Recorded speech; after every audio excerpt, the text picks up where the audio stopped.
Selamat pagi, Bapak Ibu Saudara sekalian. Selamat datang dalam acara Sarapan Sabda bersama saya, Pak Saparman.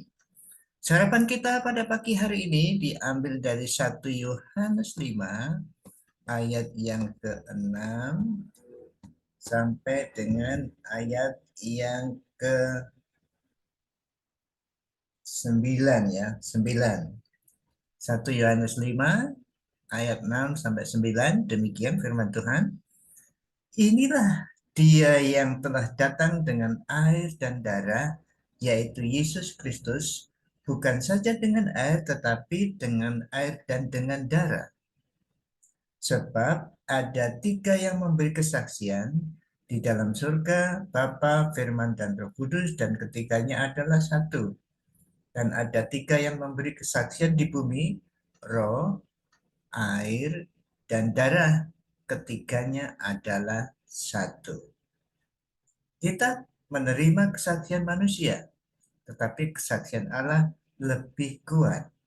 Sebab demikianlah kesaksian yang diberikan Allah tentang anaknya. Demikian Bapak Ibu Saudara sekalian. Jadi apa ini artinya ini? Apa? Ia atau dia yang telah datang dengan air dan darah. Nah, ini ada beberapa pendapat ini. Yesus, nah ini kembali saya singkat yang di sini. Ayat-ayat ini ingin membuktikan bahwa Yesus adalah Allah tapi juga manusia 100%.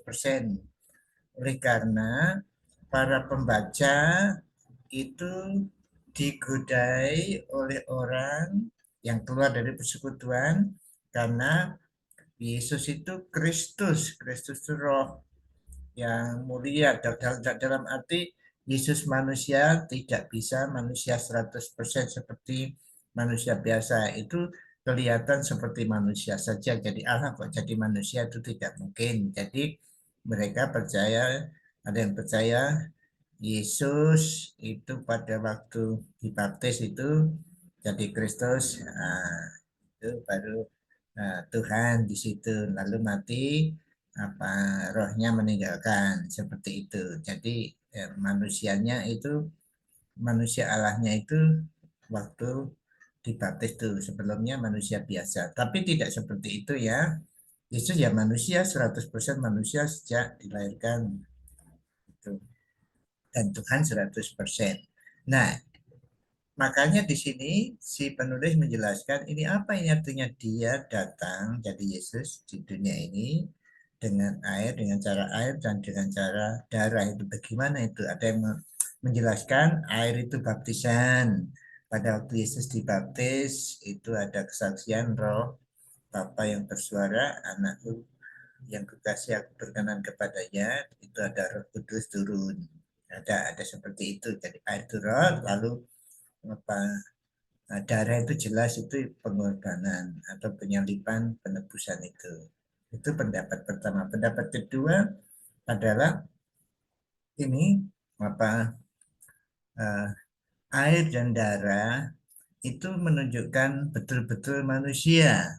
Ingat pada waktu di Yesus disalib itu pada ujung-ujungnya itu kan pencuri-pencuri itu di apa?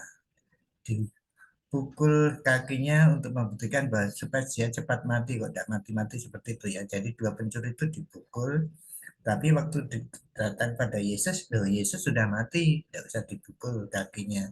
Lalu dicoba dicek itu ditombak ya, makanya keluar air dan darah. Nah itu yang dimaksud bahwa Yesus betul-betul manusia, mati betul. Jadi bukan mati semua atau tadi yang mati manusianya, tapi Yesus itu mati betul manusia, jadi mati betul ya, seperti itu. Yang ketiga itu Bang Dani bagus juga pada yang ketiga ini, bahwa air dalam perjanjian lama itu biasa dipakai upacara untuk penyucian, kita tahu di situ. Kemudian darah itu digunakan untuk korban. Jadi air dan darah itu penyucian dan pengampunan atau korban penghapus dosa.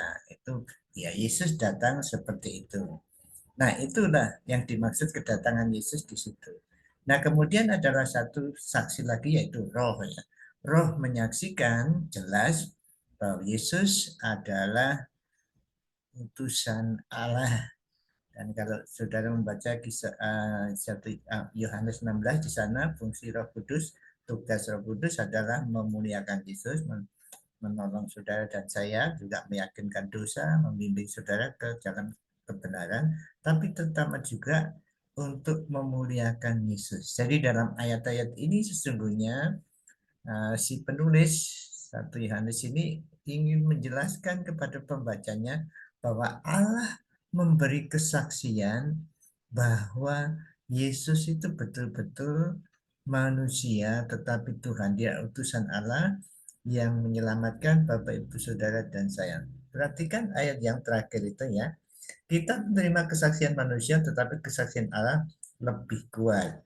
Sebab demikianlah kesaksian yang diberikan Allah tentang anaknya. Jadi tentang anaknya tadi kalau bisa, kalau yang pendapat pertama tadi bagus juga ya, bahwa Yesus itu betul-betul manusia, dibaptis, kemudian mati. Tapi pendapat kedua tadi bagus juga bahwa air dan darah itu unsur yang ada di dalam manusia pada waktu disalib itu sesudah mati ditusuk tombaknya, tusuk dengan tombak itu lalu tusuknya keluar air dan darah bukti bahwa dia betul-betul mati jadi betul-betul manusia.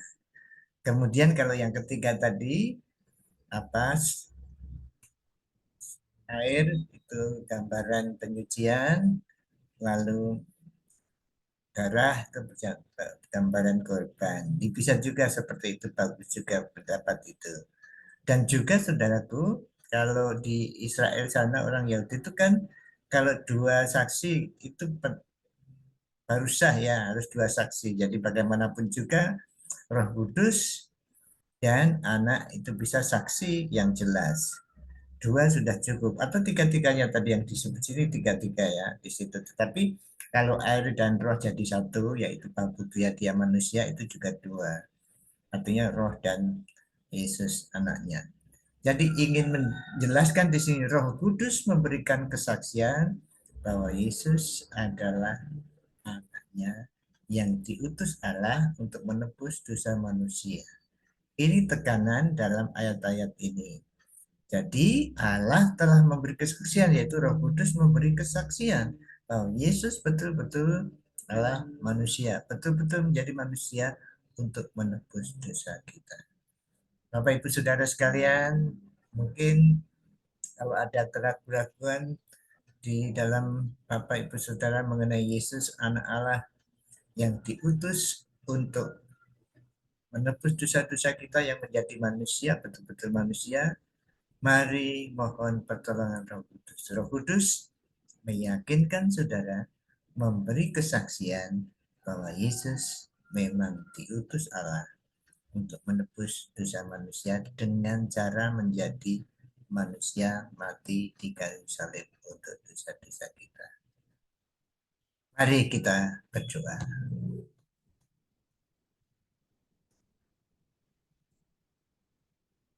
Bapa kami yang bertahta dalam kerajaan surga, terima kasih atas kesempatan yang Tuhan berikan kepada kami untuk mendengarkan penjelasan ayat-ayat firman Tuhan yang menunjukkan kepada kami bahwa Allah Roh Kudus memberikan kesaksian bahwa Yesus benar-benar anak Allah yang mati di kayu salib untuk dosa-dosa kami. Juga Roh Kudus memberikan tugas kepada kita untuk percaya dan Roh Kudus juga memuliakan Yesus dan kita diharap juga bisa memuliakan Yesus dengan pertolongan Roh Kudus karena Yesus telah mati di kayu salib untuk dosa-dosa kita sehingga ucapan syukur kita memuliakan nama Tuhan. Terima kasih dalam nama Tuhan Yesus. Amin. Selamat berkarya Bapak Ibu Saudara sekalian. Jangan lupa prokes. Jadi COVID belum selesai. Tuhan Yesus memberkati Bapak Ibu Saudara dan saya. Amin.